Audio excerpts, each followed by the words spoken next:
हड्डियां किस तरह डेवलप हो रही होती हैं और उसके बाद ये जैसे हमारी हाइट बढ़ती है। रिकट्स की वजह से, बोइंग की वजह से टांगे छोटी रह जाती हैं। जंगला लगा के उसकी बोन को ऐसा ऐसा ग्रो अप किया जाता है। अक्सर चलते हुए अपने पाँव बहुत टेढ़े रखते हैं उनके, अक्सर अगर आपने देखा तो उनकी उंगलियां ऐसे जा रही होती हैं। तो ये साइलेंट किलर है कि ये खामोश बीमारी है, आपको अंदाजा नहीं हो सकता कि आपकी बोन में क्या 100% डेंसिटी है, 25% आप असेस नहीं कर सकते। एक बंदा सामने खड़ा है, बॉडी में ना कड़ल कड़ल की आवाजें आना स्टार्ट हो जाती है। इवन वो नीचे झुकने भी लगे ना तो उनकी कमर में से भी ऐसे लग रहा होता है जैसे क्रैक्स हो रहे हैं।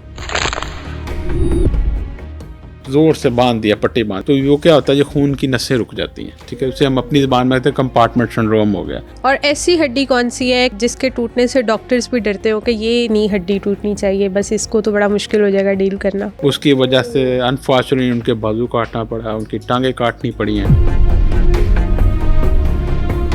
क्या आप जानते हैं कि कद छोटा रह जाना भी एक बीमारी है और इसके छोटे रहने की वजह से आपके बाकी कौन से ऑर्गन्स इफेक्ट हो रहे हैं। आपकी बॉडी में हड्डियों का कितना बड़ा रोल है और ऐसा कौन सा फ्रैक्चर है जो अगर हो जाए तो उसके बाद ठीक होने के चांसेस नहीं होते। और अगर कभी कोई फ्रैक्चर हो जाए तो आपको फौरी तौर पर डॉक्टर के आने से पहले क्या करना चाहिए, ये सब आज हम जानेंगे डॉक्टर आमिर सुहेल से। तो इस पॉडकास्ट को एंड तक लाजमी देखें। Thank you so much for coming doctor Aamir Suhail.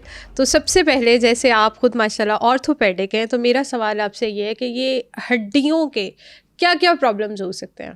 Thank you so much इकरा, आपने आज बड़ा एलैबोरेटिव और अच्छा टॉपिक चूज़ किया कि हड्डियों के क्या क्या मसाइल हो सकते हैं। तो अगर हम इससे कैटेगोरिकली डिवाइड करें तो बोन्स और इसकी जो डिजीज़ हैं वो हर एज की हैं। बच्चों में उनके मसाइल डिफरेंट हैं, बड़ों में डिफरेंट्स हैं और ओल्ड एज के डिफरेंट हैं। ठीक है। अगर हम इसको मज़ीद एलेबरेट करें तो बच्चों में जैसा कि ग्रोइंग एज होती है, इन्होंने ग्रो अप करना होता है, तो इनके स्टेचर में फ़र्क आ सकता है। तो इनके प्रॉब्लम्स पीडियाट्रिक्स आर्थोपेडिक्स में हम ले जाते हैं कि जैसे मिसाल के तौर पे जो कॉमनली देखा गया, ऑब्ज़र्व किया गया, इनमें रिकट्स के मसाइल, हड्डियों का टेढ़ापन हो जाना, घुटनों का टेढ़ापन हो जाना, ये मसाइल जो हैं। अगर हम जैसे ही अडल्ट एज, जुवेनाइल एज, बड़े में आते हैं तो इसमें मोस्ट इंजरीज जो मोस्ट प्रॉब्लम्स हो आर्थोपेडिक्स के या बोन्स के रिलेटेड हैं, तो इसमें ट्रॉमा है, इंजरीज का हो जाना है, रोड ट्रैफिक एक्सीडेंट्स, इसमें हड्डियों का फ्रैक्चर्स, हड्डियाँ टूट जाना होता है। तो फिर इसी तरह हम अब नेक्स्ट स्टेज ऑफ लाइफ में जाएं, जिसे हम ओल्ड एज कहते हैं, जैसे हम सीनियर हो जाते हैं, तो उसमें चूँकि हड्डियाँ कमज़ोर हो चुकी होती हैं, एजिंग के साथ साथ भुरभुरापन आ चुका होता है, तो उसमें जो फ्रैक्चर्स या उसके मसाइल्स हैं वो ओस्टियोप्रोसिस और डिसीज़ हैं जो कि नेचुरल एजिंग प्रोसेस के साथ, वियर एंड टियर के साथ चल रहे होते हैं। तो वो उस फेज़ ऑफ लाइफ में डिफरेंट प्रॉब्लम्स को फेस करना पड़ता है। तो लिहाजा तीनों एजिस, बच्चों में, जवानों में और बूढ़ों में हड्डियों के डिफरेंट मसाइल हैं जिनको हम उनकी एज और उनके मसाइल के मुताबिक डील करते हैं। बिल्कुल ठीक है। तो डॉक्टर साहब एक चीज़ और बताएं कि अगर आपने ग्रोइंग एज की बात की तो मैं आपसे ये पूछना चाहूँगी कि ये जो ग्रोथ डेवलपमेंट हो रही होती है किसी भी बच्चे की, चाहे वो लड़की है या वो लड़का है, तो उस सारे प्रोसेस में हड्डियां किस तरह डेवलप हो रही होती हैं और उसके बाद ये जैसे हमारी हाइट बढ़ती है, ठीक है, हाइट किस एज तक बढ़ सकती है, तो क्या प्रोसीजर होता है। अगर बच्चों पे आ जाएं तो फर्स्ट ऑफ ऑल बच्चों में बोन ग्रोथ कैसी होती है। जैसे मेल ये बेबी या फीमेल बेबी, जैसे बच्चा बड़ा होना शुरू होता है, डेवलप होना शुरू होता है, तो इसमें ग्रोथ बढ़ती है। और किस हद तक बढ़ती है, एक लफ्ज़ हम मेडिकली बोलते हैं पीक हाइट वेलोसिटी, कि यानी इसमें ग्रोथ स्पर्ट आता है जिसमें अचानक कद निकलता है। जैसे हम अक्सर बात करते हैं, ये बच्चा ननिहाल में गया था तो बड़ा होके आ गया, गर्मियों की छुट्टियों में बड़ा हो गया, उसकी एक पीक हाइट वेलोसिटी उसे मिली है, इसे ग्रोथ स्पर्ट मिली है। तो अगर हम लड़कियों में देखें तो वो एक एज है जो कि 11 ईयर्स के अराउंड हम कैलकुलेट करते हैं कि उसमें आती है। अगर बॉयज़ में देखें तो वो 13 ईयर, 13 साल की उम्र में बच्चे अचानक कद निकालते हैं, हाइट निकालते हैं, तो वो एक पीक स्पर्ट होता है जिसमें बच्चे ने ग्रो करना है। और अगर हम इसको देखें ये बच्चा कब तक बड़ा होगा, यानी कि इसकी ग्रोथ कब तक होगी। अगर एक बच्चे की हाइट छोटी रह गई तो फिर बड़े परेशान होते हैं। अक्सर हमारे पास आते हैं बीइंग आर्थोपेडिक स्पोर्ट्स सर्जन कि जी बच्चे की कद नहीं बढ़ रहा या बच्चा कद में छोटा रह गया, तो उस पर हम देखते हैं, उसकी एज डिटरमिन करते हैं कि अभी उसकी एज कितनी हुई है और वो किस एज तक जाएगा। जैसा कि हम देखते हैं कि लड़कियों में 14 से 16 तक एज तक लड़कियां हाइट निकालती हैं, इसी तरह बॉयज़ हैं 15 से लेकर 17 तक।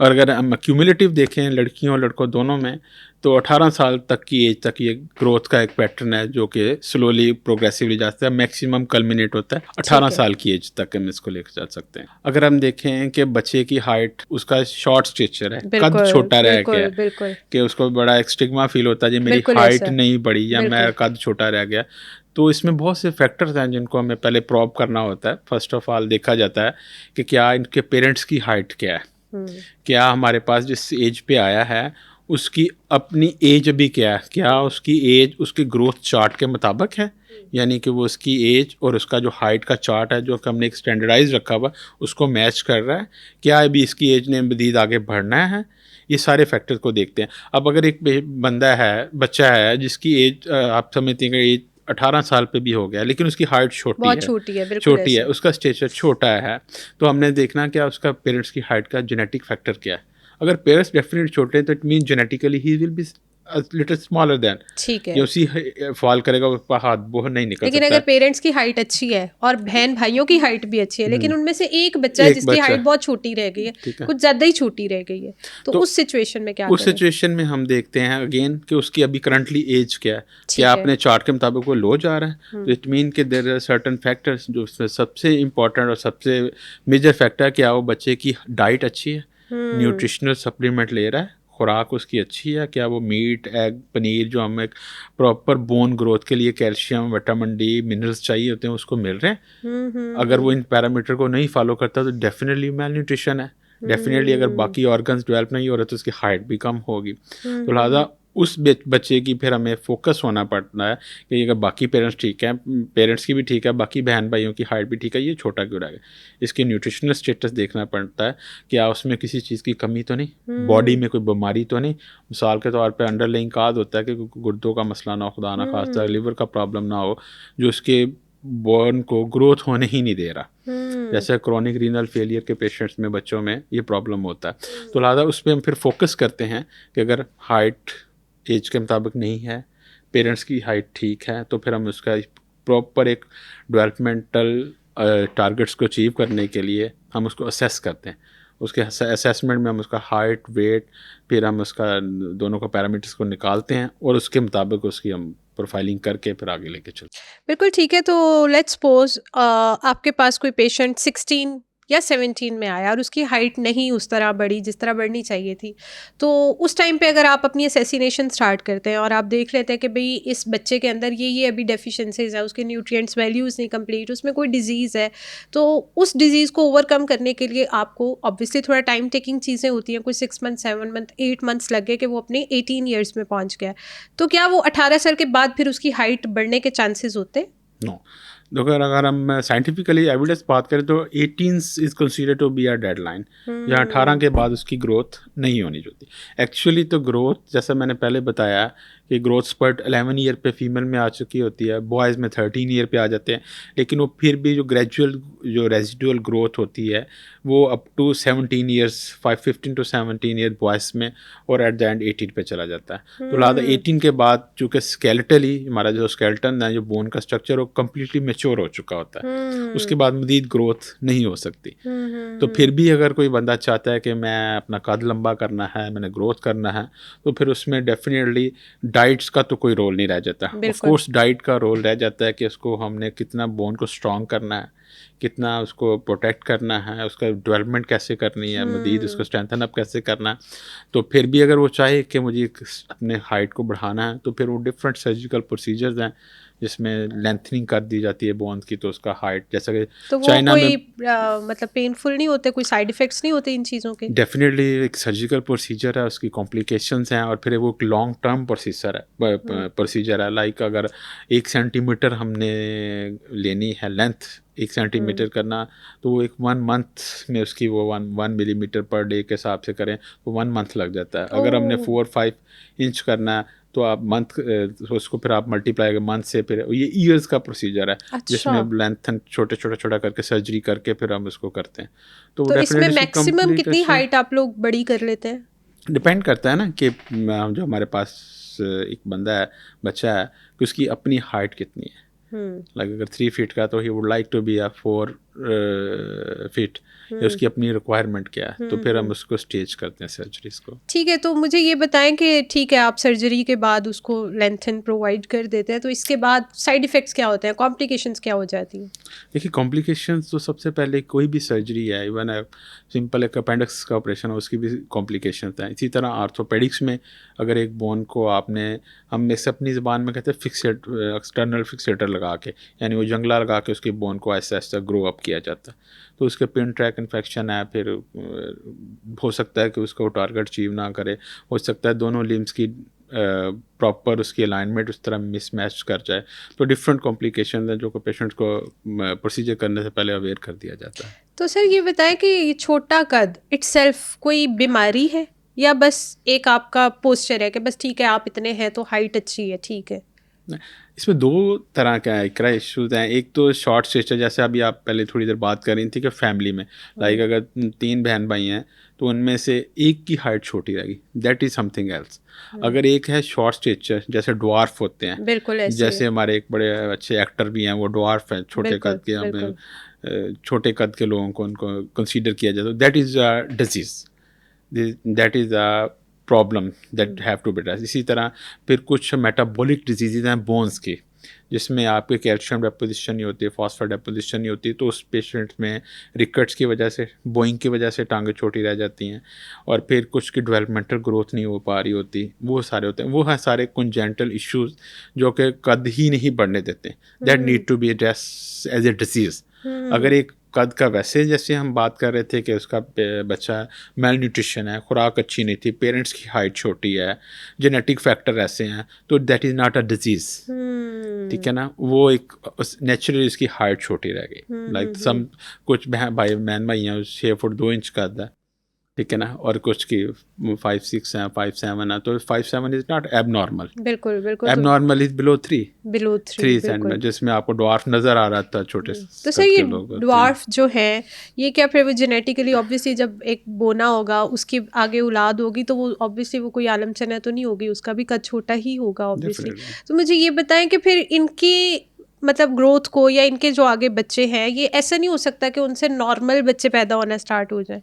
देखिए कुछ चीज़ें हैं जो कि आपके कंट्रोल में नहीं है, जिस पे साइंस अभी इस हद तक नहीं पहुंच सकी कि आपका जीन ट्रांसफ़र कर दिया जाए, जीन को म्यूटेट कर दिया जाए। जो कुछ जेनेटिक फैक्टर्स हैं, लाइक अगर एक पेरेंट्स में डायबिटीज़ है तो डेफिनेटली वो बच्चों में आनी हाइपरटेंशन है, ब्लड प्रेशर के इशूज़ हैं, बच्चों वो में डेफिनेटली आने। तो कुछ जेनेटिक फैक्टर्स हैं, तो जैसे अभी बालों पे बात कर रहे थे कि कुछ लड़कों के बाल बड़े अच्छे होते हैं क्योंकि उनके पेरेंट्स के अच्छे होते हैं, बाल नहीं होते, तो कुछ जेनेटिक फैक्टर को आप म्यूटेट नहीं कर सकते, तो that you have to unfortunately face. ठीक है, तो मुझे ये बताएं कि ये जो ड्वार्फ्स हैं, जो बोने हैं, जो इनकी लाइफ में क्या क्या मसले होते हैं उनकी हेल्थ वाइज, सिर्फ कद छोटा होने की वजह से? हाँ, अगर खाली ड्वार्फ है, बाकी उसके ऑर्गन्स ठीक हैं, तो फिर तो कोई इशू नहीं है, प्रॉब्लमेटिक नहीं होता। लेकिन इसके साथ कुछ सिंड्रोमिक्स होते हैं। सिंड्रोम तो हम उनको लेबल करते हैं जिनमें आपने कुछ देखा हो, कुछ लोगों के बच्चे चिपके फेस होते हैं, उनकी मेंटल रिटार्डेशन होती है, मेंटली वो सिक होते हैं, इल होते हैं, ठीक है, तो उनमें फिर डेफिनेटली हेल्थ इश्यूज होते हैं, कार्डियक इशू होते हैं, कंजेंटल प्रॉब्लम होते हैं। लेकिन अगर ड्वार्फ सिंपल है जिसमें आपको उसके ऑर्गन्स ठीक हैं, लिवर फंक्शन ठीक है, तो उसमें कोई प्रॉब्लम नहीं होता। अच्छा सर, बहुत सारे जो ड्वार्फ्स हैं वो मतलब अगर खुद की हाइट छोटी है तो वो कोशिश करते हैं कि हम अपनी वाइफ जो है वो ऐसी देखें जिसकी हाइट थोड़ी सी लंबी हो ताकि आगे हमारे बच्चों में वो चीज़ ना आए। तो क्या ये एक हेल्दी रिलेशन बन सकता है इस तरह? डेफिनेटली ये तो डिफिकल्ट क्वेश्चन है कि हेल्दी रिलेशन का मैच कैसे होगा पहले। मतलब देखिए ना, एक इंसान खुद छोटा है लेकिन वो एक्सपेक्ट कर रहा है अपने बच्चों के लिए कि भाई नहीं, मैं पार्टनर अपना ऐसा चूज़ कर लूँ कि आगे मेरी नस्ल में प्रॉब्लम ना आए। तो फिर उनकी हेल्थ वाइज प्रॉब्लम्स आ सकते हैं बच्चों में भी, या उस बंदी के लिए भी कोई प्रॉब्लम हो सकता है? आई डोंट थिंक सो, क्योंकि अगर एक नॉर्मल हेल्दी इंडिविजुअल्स हैं तो उनके बच्चों में होंगे, देयर इज चांसेस कि उनका फादर पैटर्नल साइड से अगर उसको फैक्टर ऐसा मिल रहा है कि उसमें ड्वार्फ है, अदर अदरवाइज हेल्थ वाइज कोई इनको इश्यूज नहीं हो। मतलब हेल्थ वाइज बच्चे wise नॉर्मल issue ही नहीं, रहते हैं, कोई इस तरह का इशू नहीं आता। बिल्कुल। ठीक है, हमने ग्रोथ पे बात कर ली, तो अब हम थोड़ा सा आगे बढ़ते हैं कि जब आपकी ग्रोइंग एज ख़त्म हो गई 18 के बाद, आप बच्चे गिर जाते हैं, चोटें लग जाती हैं, तो ये जो हड्डी हमारी फ्रैक्चर होती है, इसके बाद फिर उसको फौरी तौर पे फर्स्ट एड क्या होना चाहिए? जैसे अभी हम बच्चों से बढ़ के आ गए हैं बड़ों के, अब ये मिडिल एज आ गई। मिडिल एज में हमारे बहुत से यंगस्टर हैं, मोटरसाइकिलिस्ट हैं, वन व्हीलर हैं, बिल्कुल ऐसे। ठीक है, घर में लड़कियां थोड़ी नॉटी हैं, सीढ़ी से गिर गया बच्चा, बिल्कुल। लड़का गिर गया, फुटबॉल खेलते हुए गिर गया। ये सारी वो टीन एज से लेके मिडिल एज वाली सारी कैटेगरी है जो कि एक्टिव लाइफस्टाइल वाले हैं, बिल्कुल ऐसे। जिन्होंने एक्टिविटीज ऑफ डेली लाइफ को हाई पोटेंशियल से करना होता है। तो डेफिनेटली जब आप हाई गेम खेलते हैं तो हाई रिस्क भी होते हैं। तो अगर एक्सीडेंट हो जाए तो हड्डी टूट जाए, अगर टांग की हड्डी टूट गई है तो इमीडिएटली फर्स्ट ऑफ ऑल तो हमें उसको सप्लिंट कर देना होता है। मिसाल के तौर पे घर पे कोई गिर गया, सीढ़ियों से गिर गया, आप हॉस्पिटल करीब नहीं है तो आप सबसे पहले उसको सप्लिंट कर दें। आप यानी उसको सीधा करके, कोई भी आपके पास घर में स्टिक है, रॉड है, उसके साथ आप उसको कर दें ताकि उसका टेढ़ापन ना हो, ताकि ब्लड सप्लाई या खून की जो नसें वो कॉम्प्रोमाइज़ ना हो। और जैसे ही आप उसको स्टेबलाइज कर देंगे पट्टी बांध के सीधा करके, तो दो फैक्टर आप अचीव कर लेंगे। नंबर 1, एक तो पेशेंट का पेन थोड़ा सा रिलीव हो जाएगा, दूसरी उसकी डिफॉर्मिटी ख़त्म हो जाएगी, तीसरा उसका जो फैक्टर है कि उसकी कोई ब्लड वैस्कुलर या उसकी कोई कॉम्प्रोमाइज़ नहीं होगी। तो इमीडिएटली फिर आप हमारे पास बड़ी अच्छी सर्विसेज हैं 1112 इसके तो हॉस्पिटल ले जाएं, तो फिर हम उसको फर्दर करते हैं। तो फिर जब हॉस्पिटल से सर्जिकल कर दें या नॉन सर्जिकल कर दें, डिपेंड करता है कि कौन सा बोन फ्रैक्चर हुई है, उसकी लोकेशन क्या है। अगर फ्रैक्चर अपनी जगह से 100% डिस्प्लेस हो गया है तो फिर तो डेफिनेटली हम सर्जरी की तरफ जाते हैं। अगर नहीं हो, अगर अलाइन ठीक है, तो बाद दफ़ा हम प्लास्टर से भी उसको हीलिंग का टाइम देते हैं। जब हीलिंग की तरफ आते हैं तो फिर एक नेचुरल अल्लाह ताला ने होम्योस्टेसिस रखा हुआ बोन्स का। जहाँ पे भी हड्डी बोन फ्रैक्चर होती है वहाँ पे कैल्शियम, ब्लड और बोन मैरो सब कुछ एक्यूमुलेट होता है, और वही सारा कुछ मटेरियल वो एक्यूमुलेशन होती है जो कि इस टूटी हुई हड्डी की ग्रोथ में हेल्प करती है। क्योंकि जहाँ पे बोन फ्रैक्चर होगी वहाँ पे बोन मिनरल्स भी होंगे, ब्लड का क्लॉटिंग फैक्टर भी होंगे, ग्रोथ फैक्टर भी होंगे। वो उसी पोटेंशियल को यूज़ करते हुए बोन में पहले नरम हड्डी बनती है, कैंसैलस बोन, फिर उसको हार्ड हो जाती है। तो it's a process of 6 week जिसमें ग्रेजुअली टूटी हुई हड्डी आहिस्ता आहिस्ता बिल्ट अप कर जाती है। ठीक है सर, एक और कॉन्सेप्ट है हमारी कम्युनिटी में, वो ये है कि जब भी हड्डी टूटती है ना, डॉक्टर के पास जाने के बजाय ये लोग पहलवान के पास चले जाते हैं। ठीक है, और वो कहते हैं कि बस उसने तो ऐसे पकड़ा और उसको ऐसे एक झटका दिया तो दर्द चली गई, हड्डी जुड़ गई। तो ये क्या सही कॉन्सेप्ट है? देखिए, चीज़ें साइंस इवॉल्व होती है over the period of time. अगर आप आज से 30 साल पहले या 40 साल पहले चले जाएं तो how many orthopaedic surgeon there were in the country. ठीक है, 40 साल पहले, 50 साल पहले कितने ऑर्थोपेडिक सर्जन थे जो पाकिस्तान में थे। ठीक है, उससे पहले इनको ट्रीट तो किसी ने करना था, वो सारे हम पहलवान का नाम दे दें, कायरोप्रैक्टर का नाम दे दें, एक्यूपंक्चर दे दें, डिफरेंट लोग थे जो कि इनमें अपनी अपनी महारत रखते थे। देखिए, जो भी हड्डी टूटेगी उसने हील तो होना। अगर हड्डी की अलाइनमेंट ऐसे भी पड़ी है ना, तो बाय नेचर उसका होम्योस्टेसिस, उसका मैकेनिज्म ऐसा है कि उसने जुड़ जाना।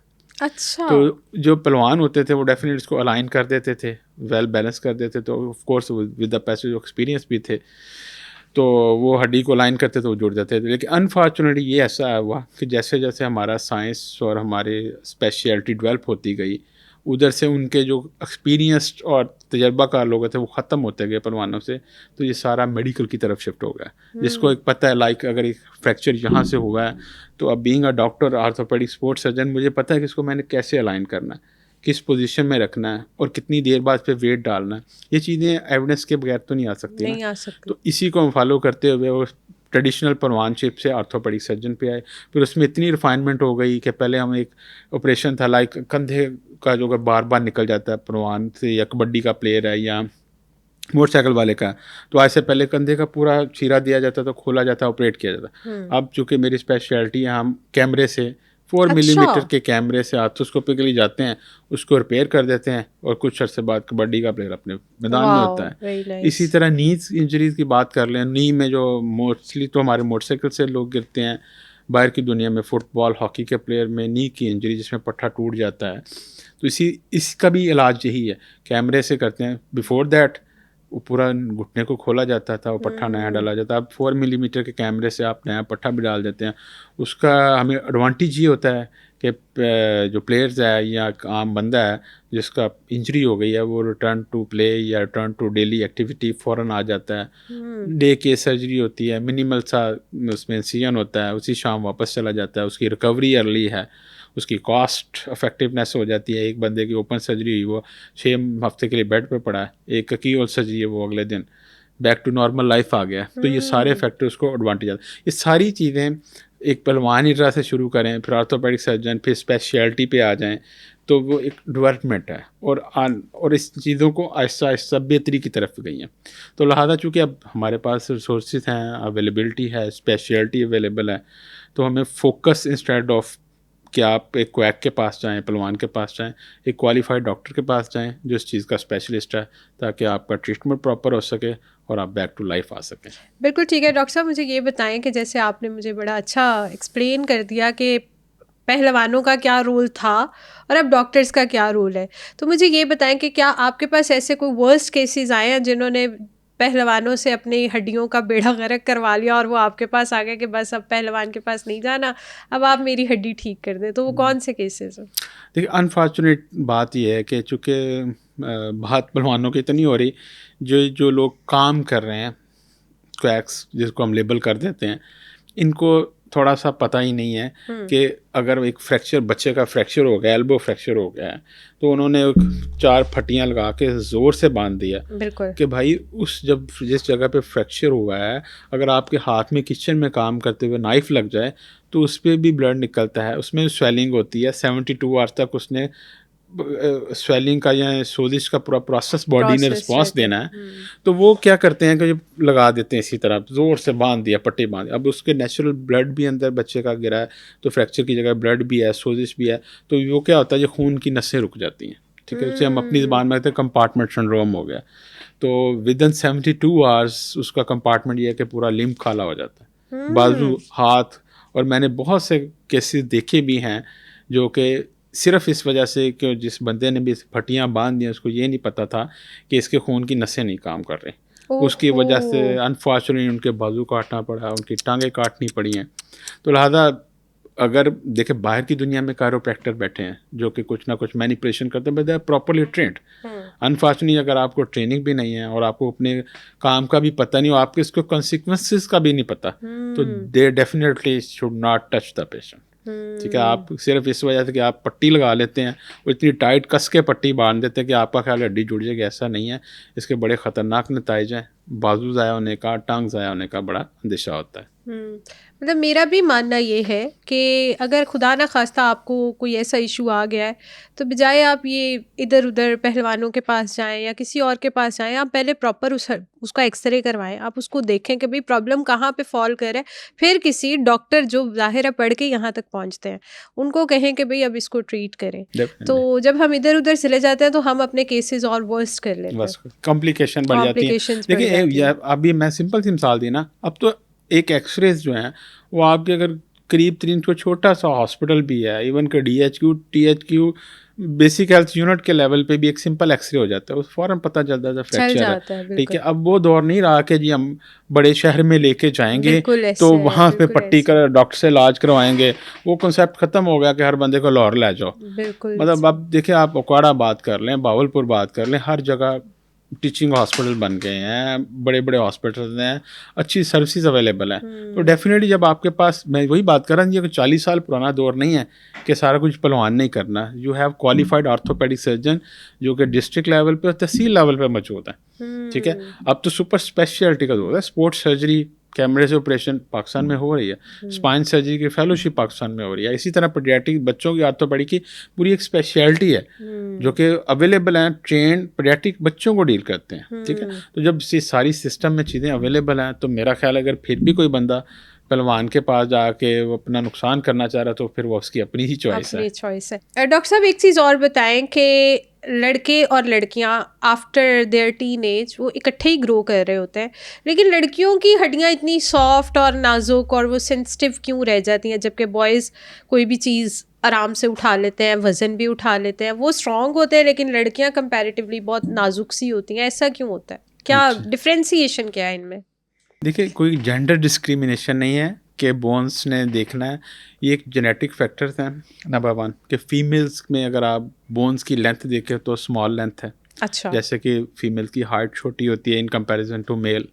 इसी तरह जब इनकी बोन्स की लेंथ छोटी है, इसी तरह इनकी बोन में जो क्वालिटी ऑफ बोन कह लें या बोन के डायमेंशंस है वो डिफरेंट हैं, तो इसीलिए इनमें जो कैल्शियम और फॉस्फेट है उसका कंटेंट भी कम होता है, ठीक है ना। अच्छा। तो बोन क्वालिटी बॉयज़ की निस्बत कंपैरेटिवली कम होती है, फिर इनकी लेंथ कम होती है, और ये जो फैक्टर्स हैं ये डेफिनेटली इनको बॉयज़ से एक कदम पीछे रखते हैं। पीछे तो रखते हैं। डेफिनेटली एक और रीज़न ये है कि हमारी जो बॉन्स का इशू है ना, कि आप इसको कितना अच्छा यूटिलाइज़ करते हैं। लाइक मस्कुलर तो होते हैं बॉयज़, हैवी वर्क करते हैं, जिम करते हैं, वेट लिफ्टिंग करते हैं, तो बोन उतनी ही स्ट्रेंथन अप होती हैं, उतनी ही मजबूत होती हैं।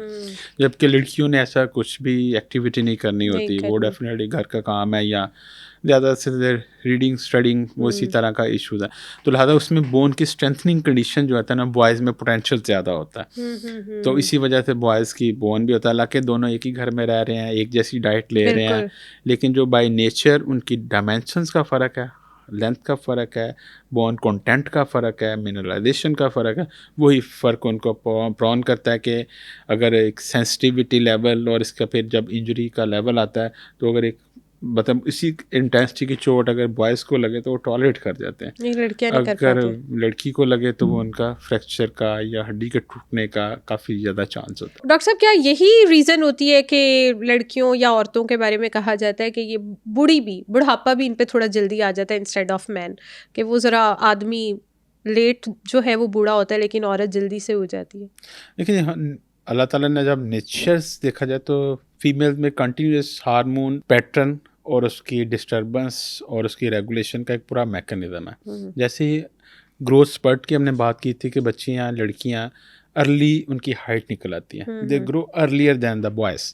लेकिन जब एक पीक आता है लेवल का, फिर उन्होंने एक फैमिली प्रोसेस से गुजरना है, उनकी शादियाँ होनी है, बच्चों का मामला होना है, तो बिल्कुल। उसमें भी बोन को रीमॉडलिंग होनी है, हार्मोन का बैलेंस ख़राब होना है। When they go to the next phase of, जब उनके बच्चे होंगे तो डेफिनेटली मदर फीड और सारे फैक्टर जिसमें उन पे कैल्शियम की लेवल का कम आना, फिर भी उनकी बॉडी बोन्स और बॉडी पे उसका असर आता है। फिर अगर हम इससे भी अगली स्टेज में जाएँ ख़वातीन में, तो हम उसमें देखते हैं कि अर्ली मीनोपाज, उसमें बिल्कुल, फिर बिल्कुल। हार्मोन का ख़त्म हो जाना बॉडी से, फिर इन रिएक्शन बोन में ऑस्टियोपोरोसिस हो जाना, बोन का कमज़ोर हो जाना, ये सारे फैक्टर जो कि हार्मोन के रिलेटेड हैं और सारे के सारे अनफॉर्चुनेटली फीमेल को टॉलरेट करने पड़ते हैं। तो यही एक वजह है कि उनका कंपैरिजन अगर मेल से करें तो फीमेल में बोन्स के जो डिजीज़ हैं या बोन्स पे उनके एडवर्स इफेक्ट हैं या बोन्स जिससे कमज़ोर हो जाती हैं वो फीमेल में ज़्यादा हैं in comparison to man. Male. अच्छा जी, मुझे यहाँ पे फिर ये बताएं कि जैसे आपने बताया कि एक औरत के अंदर बहुत सारी चेंजेस हो रही होती हैं डे बाय डे, जबकि आदमियों में उतनी चेंजेस नहीं होती, हार्मोनल चेंजेस भी होती हैं, सब होता है। तो इन्हें कैसा लाइफस्टाइल चाहिए, इन्हें कैसी रूटीन अडॉप्ट करनी चाहिए कि ये इन चीज़ों को ओवरकम बहुत आसानी से कर सकें और ख़ुद को बहुत हेल्दी लाइफस्टाइल में रख सकें? अगर हम बात करें ना हेल्दी लाइफ, तो दोनों के लिए ही ज़रूरी है, मेल और फीमेल दोनों के लिए। तो हम चूँकि फोकस ये कर रहे हैं कि ख़वातीन में बोन्स की डिजीज़ ज़्यादा होती हैं, बिल्कुल। ऑस्टियोपोरोसिस अर्ली आ जाता है या बाकी प्रॉब्लम ज़्यादा अर्ली आ जाते हैं, तो इनको हमें एक्टिव लाइफ और न्यूट्रिशनल अपनी डाइट का ज़्यादा बेहतर ख्याल करना है। जैसे घर में एक माँ अपने बच्चों को तो पहले खाना खिला देती हैं, आप खुद एंड पे खाते हैं। खाती है मेरा बिल्कुल। इसमें कॉन्सेप्ट है मदर को पहले खाना चाहिए, उनको अच्छी डाइट पहले लेनी चाहिए। अगर वो हेल्दी फिट होगी तो पूरी फैमिली, एक पूरे कुंबे को लेके चल सकेगी। बिल्कुल ऐसे। तो एक न्यूट्रिशनल फैक्टर, अच्छी डाइट जिसमें दूध, पनीर, दही, अंडा, सारा ये डाइट अच्छी ले, ठीक है। दूसरा हम कंसीडर ये करते हैं कि हमारे घर में ख़वातीन हैं, वो कहती हैं जी हम सारे घर के काम कर रही हैं तो हम बड़ा वर्क हमारे ऊपर, हम ओवरलोडेड हैं, हम काम करती रहती हैं, ये हमारी exercise. It's not exercise, it's routine. जैसे एक बंदा घर से जॉब पे जाता है, डॉक्टर, इंजीनियर, व्हाटसोएवर, उसकी रूटीन है, जिसका जो पर्सनल टाइम है जिसमें उसने आपको एक्सरसाइज करनी है, मे बी वॉक कह लें, उसे वॉक कर ले, योगा कर ले, कोई जिम चले जाएं, तो ये सारी चीज़ें हमारी ख़वातीन को भी अडेप्ट करनी चाहिए। बेशक उसमें टाइम कंस्ट्रेन है, लेकिन अपनी ज़ात के लिए निकालना। फिर तीसरा आ जाता है कि जब हम second third stage of life में जाते हैं जिसमें हार्मोन ख़त्म हो रहे होते हैं बॉडी से, मीनोपाज की स्टेज आ रही होती है, तो उसमें अब बहुत मेडिकल फील्ड में अच्छा सिस्टम आ चुका हुआ है, अच्छी जिद्दत आ चुकी हुई है कि बहुत से हार्मोन्स रेगुलेशंस को कंटिन्यूसली लॉन्ग टर्म पेशेंट को देते हैं, फीमेल को देते हैं, जिस पे उसके बॉडी पे हार्मोन ख़त्म होने के जो एडवर्स इफेक्ट आते हैं वो ख़त्म हो जाते हैं। अच्छा। और उनकी बोन्स जो हैं वो हेल्दी रहती हैं और जो ऑस्टियोपोरोसिस अर्ली आता है वो कम हो जाता है। और जब इसके साथ ऐड ऑन होता है एक्सरसाइज तो बोन की स्ट्रेंथ बेहतर होती है, उसमें फ्रैक्चर और बुरबरापन के चांसेस कम हो जाते हैं। ठीक है, अब देखा गया स्टडीज़ है, रिसर्च है कि जो लोग रनिंग करते हैं, ट्रेडमिल करते हैं, वॉक करते हैं, उनमें जॉइंट्स के प्रॉब्लम कम होते हैं इन कंपैरिजन टू जो कि लेजी होते हैं। जैसे कि वो कहते हैं ना, हमारे बड़े कहते हैं मंजी पे आते बंदा मंजी हो जाता है, वो सेम कॉन्सेप्ट है कि अगर आपके मसल्स और हड्डियां मजबूत इसीलिए हैं अगर आप एक्टिव हैं, अगर आप उनको यूज़ कर रहे हैं प्रॉपरली। ठीक है, तो लिहाजा ख़वातीन के जो मसाइल हैं उनमें ऑफ कोर्स न्यूट्रिशन को ख्याल करना है, अपनी लाइफस्टाइल को थोड़ा सा एक्टिव करना है, वॉक कर लें, जिम कर लें, रनिंग कर लें, जो आपको पसंद कर लें। और नेक्स्ट स्टेज में जाएं तो अच्छे अपने फिजिशियन से आप अपनी डाइट में वो सारे हार्मोन रिप्लेसमेंट थेरापीज़ और न्यूट्रिशनल फैक्टर्स को उसमें ज़रूर ऐड ऑन करें। सर, किस एज के बाद आपको लगता है कि ये थेरेपीज़ वगैरह या आपको इन चीज़ों की ज़रूरत होती है कि बस अगर उस एज के बाद अगर आपने अपनी हेल्थ के बारे में सोचा ना तो फिर तो कोई फ़ायदा ही नहीं है? 30s 40s 50s, कब आपको लगता है कि बस 30-40 के बाद तो बस आप बहुत विजिलेंट हो जाए अपनी बोन्स को लेके, अपनी सेहत को लेके, तो क्या वो एज है? देखिए जी, हर जैसे हमने टॉपिक यहाँ से शुरू करते हैं, हर एज की डिजीज़ डिफरेंट है, तो ये तो हर एज के लिए ही इम्पॉर्टेंट है। अगर बच्चा छोटा है, 5 साल से कम है, वो कैल्शियम डेफिसिट है, उसमें रिकट्स के मसाइल आ जाएंगे, उसकी हड्डियाँ टेढ़ी हो जाएंगी, तो डेफिनेटली उसको भी न्यूट्रिशनल सप्लीमेंट की ज़रूरत है। मिडल एज पे आ जाते हैं जिसमें हमारा सारे का सारा ही मेल हो या फीमेल हो, मैन हो या वुमेन हो, सारे जंक फूड, कार्बोनेटेड ड्रिंक्स और इस पे लगे हुए हैं, तो उसमें भी कैल्शियम अब्जॉर्प्शन ख़त्म हो जाता है, उसमें भी आपको डेफिनेटली ज़रूरत पड़ती है। तो उसमें भी हेल्दी फूड्स, फ्रूट्स और इसके साथ आपको सप्लीमेंट लेने ही लेने हैं। ठीक है, अगर हम बात करें ना कि सिर्फ हमारा डिपेंडेंट है कि हमारे पाकिस्तान में सन बहुत ज़्यादा तो हमें विटामिन डी मिल रहा है, तो ऐसा नहीं है। इस पर भी स्टडीज़ की गई हैं कि एक जो वर्किंग मैन या वुमेन है वो कितने टाइम सन एक्सपोजर को होता है, नॉट मोर देन 2 hours। ऐसे ही है। ठीक है, हम अगर हम अभी इस रूम में बैठे हैं, देयर नो ना सन एक्सपोजर, और फिर एक पीक टाइम होता है जिसमें आपको बॉडी को, स्किन को क्या विटामिन डी की अल्ट्रा वे जो लाइट चाहिए होती है स्पेसिफिकली, वो उसमें like early in the morning होती है। और फिर जो अर्ली इन द मॉर्निंग हम ले भी रहे हैं तो कितने बॉडी कितने पार्ट को मिल रहा है, फेस एंड हैंड्स, जैसे 9% of the whole body that is considered. ठीक है, तो लिहाजा आपको सप्लीमेंट ऐड ऑन करना ही करना है in the form of vitamin D कर लें, कैल्शियम कर लें, कॉम्बिनेशन कर लें। तो ये मिडिल एज पे भी डेफिनेटली ज़रूरत। फिर आ जाती है थर्ड स्टेज ऑफ लाइफ, जैसे हम सीनियर हो गए, बूढ़े हो गए, ओल्ड एज चले गए, तो उसमें तो डेफिनेटली जैसे हमने अभी डिस्कस किया, ख़वातीन को ज़्यादा ज़रूरत है हार्मोन रिप्लेस थेरापी की, और साथ एक कंटिन्यूस ऐड ऑन कर लें कि ये हमने ये अपनी डेली रिक्वायरमेंट है कैल्शियम की 1200 मिलीग्राम और विटामिन डी की जो रिक्वायरमेंट है daily basis capsule, tablet form में, व्हाट्सएवर लाइक, ये हमने अपनी डेली डाइट के साथ ऐड ऑन करना है। तो लिहाजा आपके question, back to your question कि किस एज से ज़्यादा एक्टिव हो जाएं, वो तो तीनों ही इंपॉर्टेंट है। लेकिन अगर आप मिडिल एज में आ गए हैं, you are 35 and you are touching 40, then you must be active and vigilant about your health, about your bone health. तो मुझे ये बताएं, कुछ लोगों के ना मतलब अगर रूटीन से हट के मतलब उन्होंने 2-3 दिन ज़्यादा काम कर लिया, बहुत ही ज़्यादा काम कर लिया, उनके रूटीन में उतना काम नहीं था, उन्हें बहुत चलना पड़ गया है, कोई गेम ऐसी कर लिया, तो उनकी बॉडी में ना कड़ल कड़ल की आवाज़ें आना स्टार्ट हो जाती है। इवन वो नीचे झुकने भी लगे ना तो उनकी कमर में से भी ऐसे लग रहा होता है जैसे क्रैक्स हो रहे हैं। तो इसकी क्या रीज़न होती है, क्या इसके पीछे वजह क्या बनती है? अच्छा, इस पे एक बड़ी रिसर्च हुई है। आप जैसे कड़ल की बात करें, हम जैसे क्रैम्प्स बोलते हैं, जैसे काफ मसल है, पिंडलियाँ हैं, इसमें क्रैम्प पड़ गया जी, खिंचाव आ गया, तनाव आ गया, शदीद पेन हुई, इस पर भी बड़ी एविडेंस है और बड़ा रिसर्च है कि एक तो जो सबसे इम्पोर्टेंट, अगर हम प्लेयर्स या खिलाड़ियों की बात कर लें या एक एक्टिव बंदा है वैसे सनी डे में काम कर रहा है, तो इसमें सबसे इम्पोर्टेंट फैक्टर डिहाइड्रेशन, आपका इलेक्ट्रोलाइट इम्बैलेंस होना।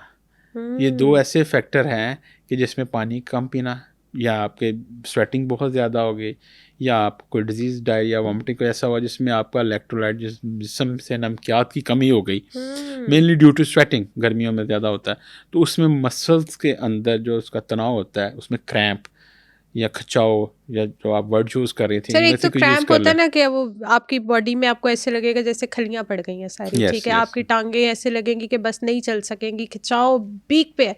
लेकिन एक चीज होती है कि बॉडी में से आवाजें आना स्टार्ट हो जाती है। इवन आप नमाज भी पढ़ने लगो ना तो आपको प्रॉपर वो फील होगा कि कमर में से कोई पटाखे टाइप से कड़ल से निकल रहे हैं, आपकी टांगों में से निकल रहे हैं, आपके घुटनों में से निकल रहे हैं। तो उसके पीछे क्या रीजन होती है? क्या इसको भी हम क्रैम्प्स ही कहते हैं? नहीं, इसको क्रैम्प्स तो मसल्स में होते हैं, इसको बिल्कुल। हम जो जॉइंट्स की बात कर रहे होते हैं, हाँ। ठीक है ना। स्पेशली नी जॉइंट्स में आवाज़ें आती हैं आपको, बिल्कुल क्रैकिंग साउंड्स कहते बिल्कुल, हैं इसको, क्रैकिंग क्रैकिंग साउंड्स साउंड्स हैं, कहते हैं ना। बिल्कुल। तो अगर हम देखें तो इसमें बड़ा इंटरेस्टिंग बात यह है कि कुछ नेचुरली कुछ लोगों को हॉबी होती है अपने ये फिंगर्स को खींचना, हाँ, वो तो पटाखे करते रहते हैं। निकालते हाँ, ये हैं, ऐसे अभी भी कर दिया जैसे मैंने। आप कर रही हाँ, हैं, अभी कर आई दिया। कैन नॉट डू दैट, ठीक है ना। हाँ, ये तो एक नेचुरल सा ये है। नेचुरल है। नेचुरली ये है कि जॉइंट्स जितने भी है ना इसमें लुब्रिकेंट्स हैं, फ्लूइड है, नेचुरल फ्लूइड है। जब आप इसको पुल करते हैं, पुश करते हैं, तो फ्लूइड पानी अंदर से ऊपर नीचे होता है ना, तो उसकी क्रैकिंग साउंड आती है, जैसे हम पटाखे कहते हैं, उंगली से पटाखा नहीं बिल्कुल, करते। बिल्कुल। सिमिलरली अगर जॉइंट्स में बात करें तो नेचुरल एक फ्लूइड है जो कि मूव करता है, तो आपका क्रैकिंग साउंड होती है। डेफिनेटली ये तो हेल्दी लोगों में, जो हेल्दी हैं, कोई भी इसमें डिजीज़ नहीं है। कुछ ये प्रॉब्लम क्रैकिंग साउंड आते हैं, जैसे आप मैंने भी बात कर रहे थे, व्हेन यू टच द 40 तो आपके बोन्स में चेंजेस आना शुरू होती हैं, तो डेफिनेटली नी जॉइंट में सबसे पहले आती हैं। तो इस क्रैकिंग साउंड्स की वजह ये है कि आपका ये जो नी कैप है, पटेला है, जब ये मसल थाई के मसल्स कमज़ोर होते हैं तो उसकी मेल ट्रैकिंग हो जाती है।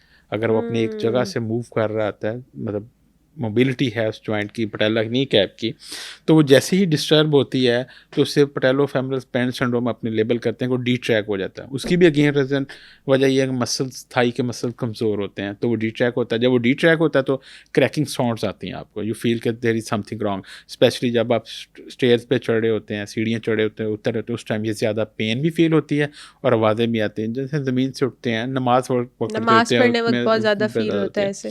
तो इनडेफिनेटली ये वो लोग होते हैं जो दे आर बिटवीन 35 एंड 45, उसमें जहाँ मसल मैथ थोड़ा कम हो रहा होता है, एक्टिविटी हो नहीं रही होती है, तो उन लोगों में ये ज़्यादा होती है। तो पैथोलॉजिकली हम उनको कहते हैं ये पटेलोफेमरल पेन सिंड्रोम है।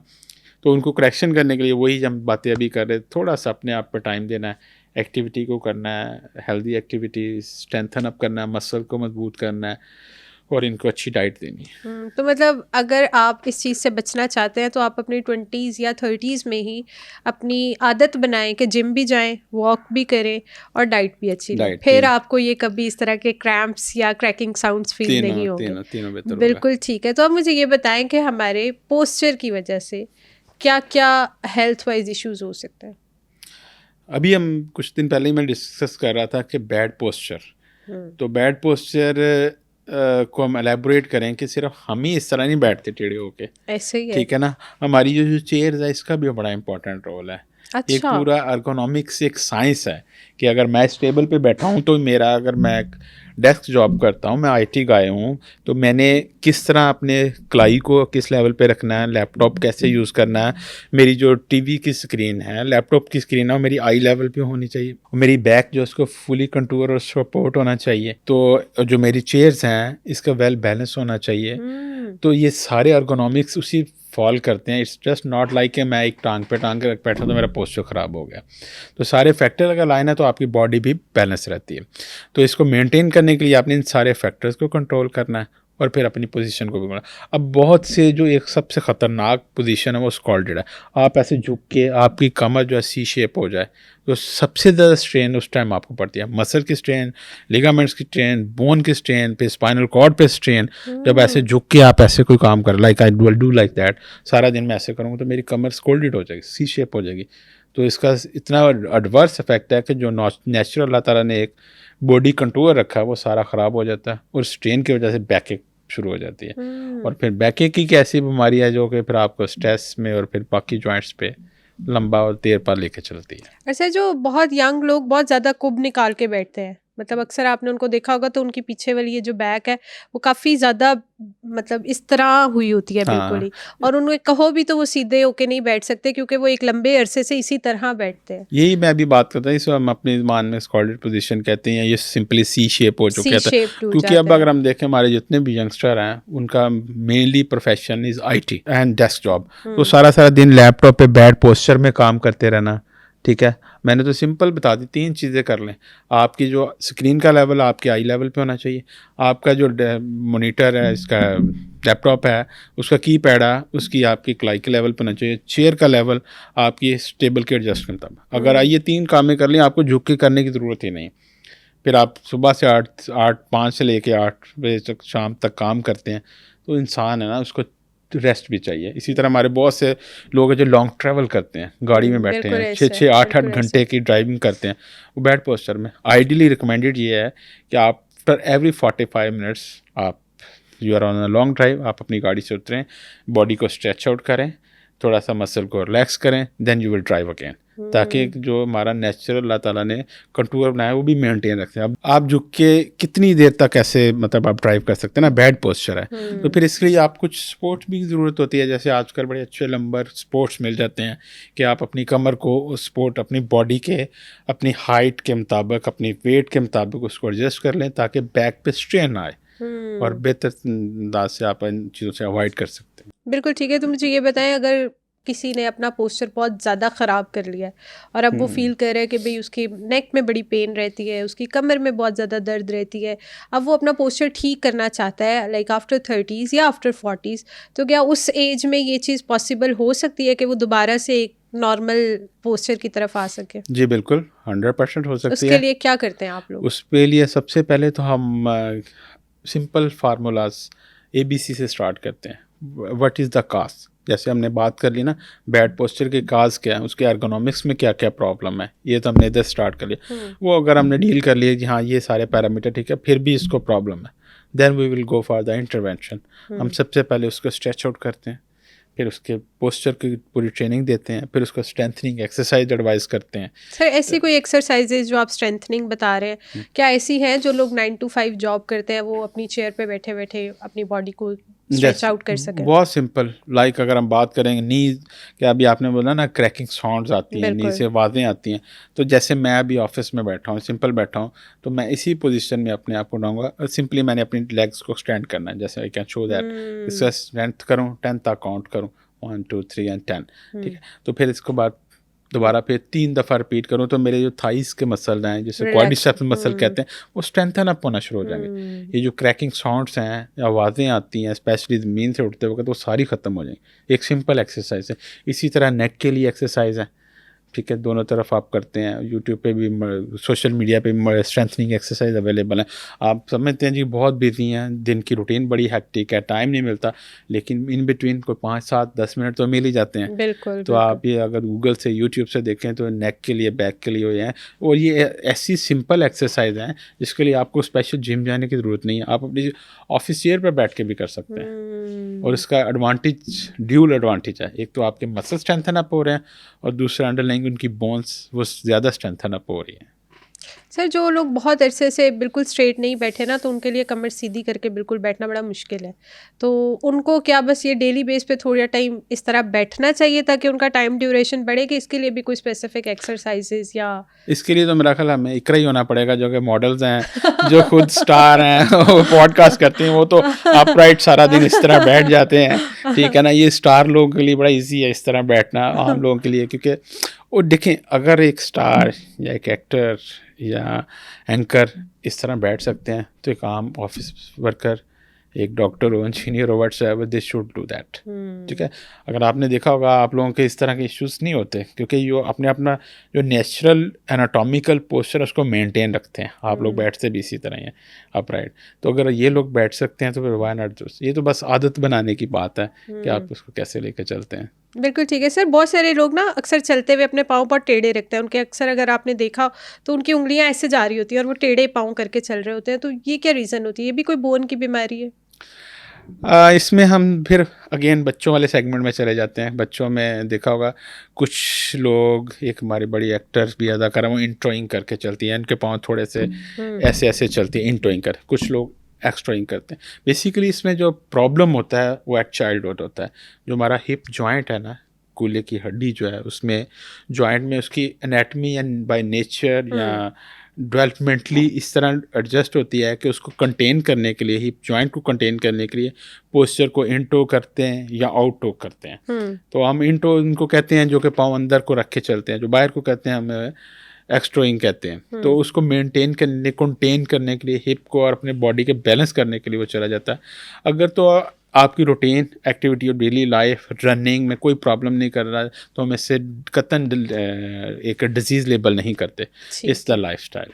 ठीक है। और जो कुछ लेडीज़ को मैंने अक्सर देखा है, उनकी जो अंगूठे से पीछे हड्डी होती है ना, वो बहुत बाहर को आई होती है। फिंगर्स उनकी एक साइड पे जा रही होती है, लेकिन हड्डी बहुत ज़्यादा ही बाहर आ रही होती है कि उन्हें जूते ढूंढना भी इवन प्रॉब्लमेटिक हो जाता है उनके लिए। तो ये क्या बीमारी है? अगर हम साइंटिफिकली एज ए डॉक्टर बात करें तो अंगूठा जो बाहर की तरफ चला जाता है तो हम ऐसे लेबल करते हैं हैलस वेल्गस। अच्छा। यानी आपका अंगूठा बाहर चला गया, जो नॉब सी है, हड्डी सी है, मेटाटार्सल बोन, वो बाहर आ जाती है। और इसमें भी बड़ा बाद पेनफुल भी होता है, शूज़ रब करता है इसके ऊपर, ब्लिस्टर बन जाते हैं, बड़ी तकलीफ होती है। तो इसमें जो बेसिक काज होता है वो तो ख़वातीन का शू पैटर्न होता है। अच्छा। अगर आपने देखा हो तो हमारी मोस्टली ख़वातीन हाई हील वो पहनती हैं, कोट शूज़ बोलते हैं, और पब एक और बोलते पम्प्स बोलते हैं। तो उनका नैरो होता है, आगे से नैरो टेपर्ड होता है। तो जब नैरो शूज़ में उंगलियां स्नगली फिट होंगी तो उनको शेप तो चेंज होगी। तो इन पे हम सिंपल एक एडवाइस करते हैं कि हैलस वेल्गस जिनका हो चुका हो तो उसके लिए आप ब्रॉड फेस शूज़ यूज़ करें, जैसे कि वेकेशंस वगैरह बड़े स्टाइलिश किस्म के मिलते हैं, तो उनके लिए वो कंफर्टेबल भी रहते हैं और इनका ये पोस्चर भी ठीक रहता है और फिर इनको पेन की कंप्लेंट्स भी नहीं होती। अच्छा, ये जो अब मेडिकेटेड शूज़ आ रहे हैं, क्या ये वाकई हेल्पफुल होते हैं? Well, there is a lot of research on this के मेडिकेटेड शूज़ ही सोल्यूशन है मुख्तलिफ प्रॉब्लम का। जैसे अभी हमने हैलस वेल्गस की, बाद लोग फ्लैट फीट होते हैं, बिल्कुल ऐसे, कुछ टिप टोज पे चलते हैं, ऐसे ही है, ठीक है ना। ये मुख्तलिफ कैटेगरी हैं। अगर हम इनकी बात करें, फ्लैट फीट की शूज़ करें, तो इनको तो सपोर्ट करता है कि आर्च को मेंटेन, फ्लैट है उनको आर्च मेंटेन के लिए सपोर्ट मिल जाता है। इसी तरह अगर हम बात करें हैलस वेल्गस, उनमें भी होता है। तो डेफिनेटली इनका मेडिकेटेड शूज़ का रोल तो है। अगर प्रॉपरली डायग्नोज हो जाए कि ये इशू है, उसके लिए ये वाला प्रॉपर शूज़ पहनना, तो इनका डेफिनेट रोल है। मुझे ये बताएं कि हमारी पूरी बॉडी में सबसे नाजुक हड्डी कौन सी? The most beautiful bone, the clavicle. अच्छा। द ब्यूटी बोन, जिसमें ख़वातीन को बहुत शौक होता है इस पे फैट नहीं आना चाहिए, ये बोन्स होनी चाहिए। सो क्लेविकल हम बोलते हैं साइंटिफिकली, ब्यूटी बोन रूटीन में बोलते हैं। This is the smallest long bone, और कहते तो स्मॉलेस्ट हैं, लॉन्ग कहते हैं, लेकिन ये स्मॉल बोन है। अगर हम बाजू की हड्डी बात करें तो इस लिहाज से छोटी है, लेकिन इसकी जो स्ट्रक्चरली इट्स सेम लाइक जो थाई बोन, जो आर्म बोन, तो ये स्मॉल बोन है और इसके फ्रैक्चर के चांस काफ़ी होते हैं। एक रीज़न है कि सबसे ऊपर भी पड़ी होती है, फिर बॉडी को और बाजू के दरमियान एक जंक्शन है, इस लिहाज से भी, और खुदा न खास्ते कोई इंजरी हो तो इसके काफ़ी चांस होते हैं कि इसका फ्रैक्चर हो सकता है। सब beautiful bone, long bone, smallest long bone, तो इससे यही सबसे ज़्यादा रिस्क पे होती है कि इसको इंजरी के चांसेस होते हैं, और यही कमज़ोर भी होती है। और ऐसी हड्डी कौन सी है कि जिसके टूटने से डॉक्टर्स भी डरते हो कि ये नहीं हड्डी टूटनी चाहिए, बस इसको तो बड़ा मुश्किल हो जाएगा डील करना? फ्रैक्चर तो किसी भी बोन्स का हो सकता है, क्योंकि जब एक बंदा बाइक से गिरता है या एक्सीडेंट होता है तो बोन्स नहीं बताती कि मैंने टूटना है, उसने टूटना है। नहीं, मैं पूछ रही थी कि ऐसी खतरनाक फ्रैक्चर कौन सा होता है कि डॉक्टर्स भी कहते हो ऐसा पेशेंट तो ना है भाई, ये डील करना बड़ा मुश्किल हो जाएगा। 206 बोन्स हैं बॉडी में, कोई भी फ्रैक्चर हो सकती है, तो अनफॉर्चुनेटली कॉम्प्लिकेशन भी उस हिसाब से होती हैं। तो डेफिनेटली जो डिजास्टर सर्जरी होती है ना स्पाइन, मोरों का, तो खुदा ना खास्ता मोरे फ्रैक्चर ना हो जाए, खुदा ना खास्ता हेड इंजरी ना हो जाए, ठीक है ना। स्कल में भी बोन्स है उनका फ्रैक्चर ना हो जाए, मोरों का फ्रैक्चर ना हो जाए, क्योंकि अगर फारस से खुदा ना खास्ता बाजू की हड्डी टूटी है, यू विल गेट प्लास्टर या ऑपरेशन से ठीक हो जाएगा। खुदा ना खास्ता मोरा फ्रैक्चर हुआ तो उस पर आपका स्पाइनल कॉर्ड डैमेज हो सकता है, वो आपके पैरालिसिस के चांस होते हैं। तो इसमें थोड़ा नहीं काफ़ी ज़्यादा बंदा होता है कि या खुदा ना खास्ता मोरों का कोई प्रॉब्लम ना हो, स्पाइन का कोई फ्रैक्चर ना हो, जिसमें आपकी लाइफ लॉन्ग डिसेबिलिटी होने का चांसेस ज़्यादा होता है। और ब्रेन का भी डेफिनेटली इसके बाद मुझे ये बताएं, अगर खुदा ना खास्ता किसी का एक्सीडेंट हो जाता है, अब उसके साथ अगर कोई है तो उसकी, लेट्स सपोज मैं कहती हूँ ये उंगली टूट गई है, तो क्या ऐसा होता है कि आपकी फर्स्ट एड में आपने फ़ौरन से दोबारा उसको फिक्स करने की कोशिश करनी है कि वो लटकी है तो बस लटकी रहे, या डॉक्टर का वेट करें? तो ऐसी सिचुएशन में आप खुद से क्या एहतियात कर सकते हो? देखिए ये तो अब एक पूरी स्पेशलिटी है ना, मतलब फॉर इंस्टेंस कोई गिर गया तो आप definitely you call for help, ठीक है, 1112 कॉल कर लें, नियर बाई हॉस्पिटल ले जाएं।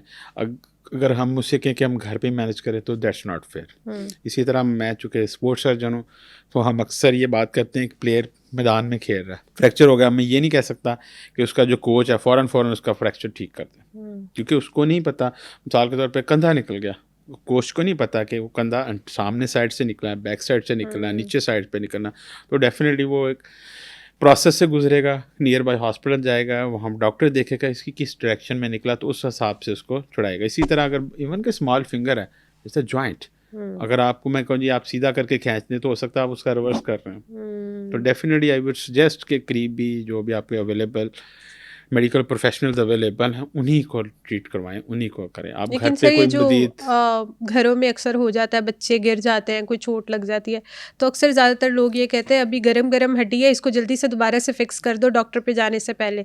तो क्या ये चीज़ मतलब करनी नहीं, ये चाहिए? बिल्कुल गलत है, बिल्कुल गलत है। ये वही बात होगी कि अब अगली स्टेज पे चलेंगे, पहले हम क्वैक पलवानों पे कह रहे थे, अब ये घर वालों ने ट्रीट शुरू कर बिल्कुल दिया। बिल्कुल तो ऐसे। जिनको तो पता भी नहीं कि भाई हड्डी कौन सी टूटी है, उस हड्डी का नाम क्या है, उसके आगे पीछे खून की नसें कैसे गुजर रही हैं, क्या आपके उस सेक्शन से अगर ब्लड सप्लाई अच्छी थी, यानी ब्लड को डैमेज नहीं हुआ था, आपने फर्दर उसको डैमेज नहीं कर दिया, तो लिहाजा आप बिल्कुल ऐसा कोई इंटरवेंशन ना करें, एज अर्ली एज पॉसिबल अपने मेडिकल प्रोफेशनल को दिखाएं उसको। हमने यंग एज पे भी बात कर ली, हमने बच्चों पे भी बात कर ली, तो अब हम बुज़ुर्गों को भी नहीं छोड़ेंगे, उन पे भी बात कर लेते हैं। तो मुझे ये बताएं कि बुज़ुर्गों के ना बहुत प्रॉब्लम्स होते हैं हड्डियों के, वो एक एज भी ऑब्वियसली इस तरह की होती है, खौफ भी आता है कि इनका फ्रैक्चर ना हो जाए खुदा ना खास्ता। तो आप ये बताएं क्या जब खुदा ना खास्ता अगर इस एज में कोई फ्रैक्चर हो जाता है तो कैसे डील किया जाता है? जैसे आप दोनों साइड में डील करिए, अब आ जाते सीनियर सिटीजन्स, अगर उनमें देखें तो उनमें बोन क्वालिटी वो नहीं रहती जो कि यंग बंदों में होती है। उसकी रीज़न नेचुरल एजिंग प्रोसेस है, आपने ओल्ड एज होना है, अगर आपकी स्किन की टाइटनेस ख़त्म होगी तो डेफिनेटली बोन्स का मिनरलाइजेशन भी ख़त्म हो गया, ऑस्टियोपोरोसिस हो गई है, भुरभुरापन आ गया। तो ये वो सारे फैक्टर हैं जो कि इन सीनियर्स के लिए, हमारे बुज़ुर्गों के लिए, हमारे बड़ों के लिए बड़े ख़तरनाक हैं। तो अनफॉर्चुनेटली अगर मोस्टली जैसा कि विंटर सीज़न में आपने देखा होगा, बुज़ुर्ग रात को उठते हैं तो वॉशरूम जाना है तो लाइट नहीं है उधर प्रॉपर, या स्टेप ऐसा है कि उनको पता नहीं चले तो उनके गिरने का काफ़ी चांस होता है। और जैसे ही गिरते हैं तो डेफिनेटली दो बहुत कॉमन फ्रैक्चर इनमें होते हैं। एक तो बाजू का रिस्ट जॉइंट के लेवल पे कोलिस फ्रैक्चर कहते हैं, उसकी हड्डी टूट जाती है, या कूल्हे की हड्डी, क्योंकि हड्डियाँ पहले ही नाजुक होती हैं, भुरभुरापन उनमें आ चुका होता है, कमज़ोर हो चुकी होती हैं, तो इनमें फ्रैक्चर का चांस, और ये दो हड्डियाँ कॉमनली फ्रैक्चर होती हैं। और अनफॉर्चुनेट बात यह है चूँकि ओल्ड एज में बोन में वो मिनरल्स, कैल्शियम और उनमें वो ताकत नहीं होती कि वो एज अर्ली एज पॉसिबल उनमें हीलिंग पोटेंशियल आ सके। तो जब वो कंटेंट कम होता है तो फिर हम उनको फिक्सेशन कर दें, सर्जरी कर दें, या उसको सर्जरी के बगैर भी कोशिश करें तो बड़ों की निस्बत तो पर लॉन्ग टाइम लेते हैं। उन्हें हमें ज़्यादा अच्छी डाइट और अच्छे सप्लीमेंट और अच्छे कंटेंट देना पड़ता है ताकि वो उनकी हीलिंग का पोटेंशियल जो है ना वो वापस आ सके। तो लिहाजा ओल्ड एज में आपने कोशिश करनी है कि इनके वो पैरामीटर जो कि फ्रैक्चर का काज कर सकते हैं, एक्सेप्ट के रोड ट्रैफिक एक्सीडेंट हो गया, जो घर में आप उनका बेड, उनका वॉशरूम और उनके लाइट का इंतज़ाम ऐसा अच्छा रखें कि खुदा न खास्ता वो स्लिप या फॉल से अवॉइड किया जा सके उनको। ठीक है। मैंने एक ऐसा केस भी देखा था कि ओल्ड एज में उनकी टांग का फ्रैक्चर हो गया, और फ्रैक्चर तो ठीक हो गया कुछ टाइम के अंदर, लाइक 3-4 मंथ्स में उनका फ्रैक्चर तो नॉर्मल हो गया, वो दोबारा चलने लगे। लेकिन वो हेल्थ वाइज इतने डाउन हो गए क्योंकि उन्होंने इतनी स्ट्रॉन्ग एंटीबायोटिक्स और वो सारी मेडिकेशन कर ली थी कि उसके बाद उनका बीपी लो रहना स्टार्ट हो गया, और उनकी कुछ टाइम के अंदर ही ना डेथ हो गई थी। कि मतलब इस एज में अगर हम एक चीज़ को डील करते हैं तो दूसरी चीज़ हमारी कहीं ना कहीं इफ़ेक्ट हो रही होती है। तो खुदा ना खास्ता क्या करना चाहिए अगर कोई पेशेंट आपके घर में ऐसा बन गया, हमारे बुज़ुर्गों में से किसी की टांग बाजू कुछ टूट गया, तो उन्हें मेडिकेशन की तरफ लेके जाएं, क्या करें उस सिचुएशन में? अगर हम वर्ल्ड वाइड देखें ना तो पूरी दुनिया में गैरियाट्रिक पॉपुलेशन को डील करने एक स्पेशलाइज्ड फील्ड है। अगर हम बात करें ना, आप जैसे आपने कहा जी एक फ्रैक्चर हो गया, इट्स नॉट अ फ्रैक्चर। अगर हम बात करें ना कि अगर टांग की हड्डी टूट गई तो वो सिर्फ टांग की हड्डी नहीं टूटी, क्योंकि इंसान की हड्डी टूट गई है। इंसान एज ए होल हमें उससे डील करना है। जब हम बात कर रहे हैं बुज़ुर्गों की तो बुज़ुर्गों में ब्लड प्रेशर के भी मसाइल ज़्यादा बिल्कुल होंगे, ऐसे है। शुगर के मसाइल भी ज़्यादा होंगे, उनका कार्डियक का इशू भी चल रहा होगा, उनके पल्मोनरी फंक्शन यानी फेफड़ों की भी वो कैपेसिटी नहीं रह चुकी होगी।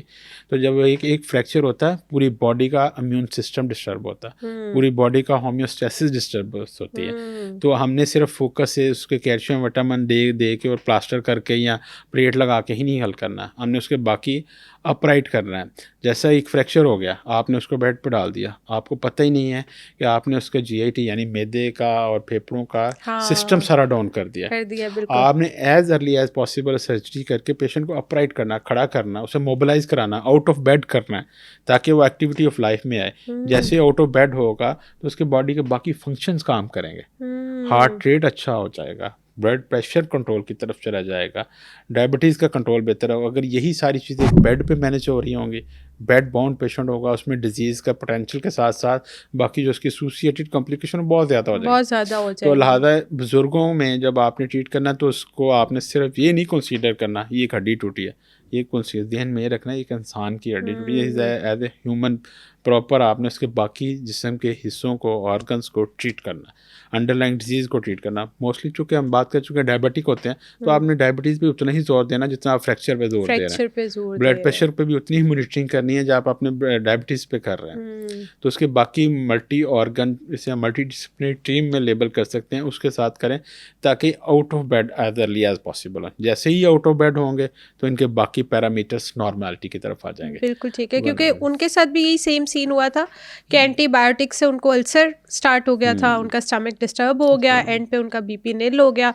हम लोगों ने फ्रैक्चर तो डील कर लिया, चलने तो वो स्टार्ट हो गए थे, लेकिन जैसे ही वो चलना स्टार्ट हुए, वो उठे हैं, वो गिर गए दोबारा से, उनका बीपी लो हुआ, वो गिरे और 2-3 दिन के अंदर उनकी डेथ हो गई थी। अच्छा, इसमें जैसे भी ना गिर गए, इसमें बड़ा इंपॉर्टेंट है कि अभी जैसे specially in winter for the senior citizen ये एडवाइस है कि जब खुदा ना खासा रात को उठते हैं, पानी पीने के लिए उठते हैं या वॉशरूम के लिए जाते हैं, तो उसमें भी उठने का है कि पहले वो उठ के बैठें, ठीक है, ताकि उनका बॉडी का टेम्परेचर नॉर्मलाइज हो, उनका ब्लड प्रेशर नॉर्मल हो। फिर अपनी टांगें नीचे बेड से हैंग करें जस्ट फॉर 1 to 2 मिनट, ताकि उनका रिदम जो है बॉडी का या homeostasis no, then they stand up, then they walk. जब ये हम करते हैं ना, अचानक उठे फ़ौरन गिर पड़े तो एक चक्कर आ जाए, वर्टिगो हो जाए या ब्लड प्रेशर ऊपर नीचे हो जाए तो ज़्यादा चांसेस हैं इंजरी के। तो लिहाजा अपने आप को एक्लेमेटाइज करें before going to out of bed. तो जैसे अभी आपने बात की ना, वो अचानक गिरे और कोलैप्स करके, तो आप इस चीज़ को प्रिवेंट कर सकते हैं कोलैप्स होने से। तो आप क्या सजेस्ट करते हैं इन लोगों को जो इस एज के लोग होते हैं कि उन्हें डाइट में, क्योंकि वो ऑब्वियसली वो ज़्यादा हैवी भी नहीं खा सकते क्योंकि वो डाइजेस्ट नहीं कर सकेंगे, तो इनके लिए डाइट पैटर्न्स क्या होने चाहिए और हेल्थ वाइज इनके लिए क्या सेफ्टी प्रिकॉशंस आप सजेस्ट करते हैं? देखिए, सीनियर सिटीजन के लिए तो 2 ही इंपॉर्टेंट चीज़ें हैं, ठीक है। अगर वो डेफिनेटली रेजिस्टेंस ट्रेनिंग या वर्क लोड ट्रेनिंग नहीं कर सकते, तो जो simplest way they can do is walk. An old man और अ सीनियर सिटीजन व्हाटएवर कहते हैं 25 मिनट के लिए हफ्ते में 5 दिन उन्हें वॉक करना ही करना है, ताकि उनके बाकी जो जिस्म के ऑर्गन्स हैं वो अपने उसको मेंटेन रख सकते हैं, ठीक है। नंबर 2, अब चूँकि वो बहुत ज़्यादा खा नहीं सकते, हम तो नहीं कह सकते वो कढ़ाइयाँ खाएं या इस तरह करें, तो उसमें अपने साथ फूड सप्लीमेंट ऐड कर लें, ठीक है, कैल्शियम, विटामिन डी और इसके अलावा मुख्तलिफ़ किस्म के न्यूट्रिशियस सप्लीमेंट्स आते हैं जो कि ऐड ऑन करते हैं, ताकि उनकी जो बॉडी रिक्वायरमेंट है डेली बेसिस पे वो उनको मीट करते जाएं। मुझे ये बताइएगा कि ये जो हड्डियों का भुरभुरापन होता है, ये किस एज के बाद स्टार्ट हो जाता है? अगर हम बात करें एज वाइज, तो वुमेन्स में after 45 between 50 when they got hormonal disbalance, menopause की तरफ जाते हैं, तो डेफिनेटली उनमें और ऑस्टियोपोरोसिस और भुरापन स्टार्ट होता है। अगर मेल की बात करें तो उनको 5-10 ईयर्स के बाद इनको भी जैसे ही हार्मोन का ख़त्म तो नहीं होते, डेफिनेटली कम हो जाते हैं, तो उसमें ऑस्टियोपोरोसिस के चांसेस बढ़ जाते हैं। तो इसको मेंटेन करने के लिए आपने पहले ही लाइफस्टाइल में एक्टिविटीज़ को ऐड ऑन कर लेना है, may be in the form of running, walking, gym, yoga, कुछ ना कुछ ऐड कर लेना ताकि बोन की स्ट्रेंथ मेंटेन रहे। और न्यूट्रिशनल सप्लीमेंट पे तो हम पहले ही बात कर चुके हैं। इसमें क्या कोई ऐसे सिम्टम्स हैं कि खुद से पता चल जाए कि यार हमारी हड्डियाँ उतनी स्ट्रांग नहीं है, हमारी हड्डियाँ वीक है, या हमें खुद से कोई केयर करनी चाहिए, हमें किसी को अप्रोच करना चाहिए? नहीं, ऑस्टियोपोरोसिस के लिए हम बात करते हैं तो ये साइलेंट किलर है, ठीक है, ये खामोश बीमारी है, आपको अंदाज़ा नहीं हो सकता कि आपकी बोन में क्या 100% डेंसिटी है, 25% आप असेस नहीं कर सकते, एक बंदा सामने खड़ा है। अच्छा। इसकी असेसमेंट के लिए एक सिंपल नॉन इन्वेसिव टेस्ट है जिसपे कोई रेडिएशन में डेक्सा स्कैन बोलते हैं। वो हमें बताता है कि हमारी बोन में मिनरलाइजेशन कितनी है, उसकी डेंसिटी कितनी है, ठीक है, और उसमें ऑस्टियोपोरोसिस कितने % है। तो एक सिंपल स्कैन जो कहीं भी जगह से अवेलेबल है वो आपको बड़ा वेल एलेबोरेट करता रहता है, और फिर उसी के मुताबिक कि अगर आपकी हेल्दी बोन है तो मैं आपको क्यों कैल्शियम दे जाऊँ। अगर osteoporosis then we can add on उसकी स्ट्रेंथ और साथ इसमें मल्टीविटामिन। तो लिहाजा खड़े होने से इस खामोश बीमारी का, ऑस्टियोपोरोसिस का नहीं पता चलता। एक सिंपल डेक्सा स्कैन है जिससे हम इसको असेस कर सकते हैं। किस एज में ये आपको डेक्सा स्कैन करवा लेना चाहिए? After 50 must be. 50 के बाद लाजमी करवा लेना चाहिए। ठीक है, तो उसके बाद मतलब हम कोई प्रिकॉशनरी मेजर्स इस तरह के कर सकते हैं कि वो थोड़ा लॉन्ग टर्म उन चीज़ों को लेके चला जाए? यही हम जब भी बात कर रहे थे कि एक्टिविटीज़ ऑफ डेली लाइफ में वर्जिश को ऐड करना है, खुराक अच्छी करनी है, मूवमेंट में रहना, ज़्यादा सेडेंटरी लाइफस्टाइल में नहीं रहना है, ये सारे फैक्टर्स को आपने अपनी बॉडी में इनकॉर्पोरेट कर लेना है। बिल्कुल ठीक है। लास्ट क्वेश्चन की तरफ आते हैं। उसमें मुझे ये बताएं कि हमारी जितनी भी हमने चीज़ें डिस्कस की हैं और हमारी हड्डियों का हमारी ओवरऑल हेल्थ पे कितना रोल है, हमारी ऑडियंस को पता चले कि हमने किसी भी चीज़ को लीनियंट नहीं लेना। देखिए, आज की टॉक में हमने तीनों एज लेवल पे बात की, बच्चों को, बड़ों को और बूढ़ों को। तो तीनों के लिए मेरा एक ही पैगाम है, किसी भी एज को हम स्पेयर नहीं कर सकते। हमें अपनी डाइट को अच्छा रखना ही रखना है। अगर हम बाकी सारे काम करते हैं तो अपनी सेहत के लिए भी 10 मिनट निकालने बिल्कुल ऐसा। हमने वर्जिश करनी ही करनी है। हमने साइकिलिंग कर लें, रनिंग कर लें, जंप कर लें, वॉक कर लें, ट्रेडमिल कर लें, कुछ ना कुछ ऐड ऑन करना ही करना है। डोंट कंसीडर कि मैं रात 10 बजे काम से आया। भाई 10 बजे अपने लिए काम पे आए, घर वालों के लिए आए, फैमिली के लिए, अपने लिए भी 10 मिनट निकाल लें, ठीक है ना। और अपनी अच्छी डाइट के साथ साथ सप्लीमेंट ज़रूर ऐड करें। सप्लीमेंट नहीं पसंद तो नेचुरल फ्रूट्स अवेलेबल हैं। दुनिया में सबसे ज़्यादा अच्छे फ्रूट पाकिस्तान में पाए जाते हैं। सिट्रस फ्रूट है, ऑरेंज हैं, ये डेफिनेटली अपनी बोन हेल्थ के लिए, अपनी स्किन हेल्थ के लिए इसमें ज़रूर ऐड ऑन करें। एक्टिव रहें, खुश रहें, एंजाइटी से बचें। These are all the parameters that need for healthy strong bones. I hope कि इस पॉडकास्ट की मदद से आपको हड्डियों की बहुत सारी डिटेल मिली होगी। अगर इसी से रिलेटेड आपका कोई सवाल है तो आप हमें कमेंट सेक्शन में बता सकते हैं। मैं बहुत ही मेहनत और रिसर्च के बाद डिफरेंट डॉक्टर्स के साथ हेल्थ वाइज कंटेंट बनाती हूँ। अगर आपको मेरा कंटेंट वैल्यूएबल लगता है तो सुनो पॉडकास्ट हेल्थ को सब्सक्राइब करें।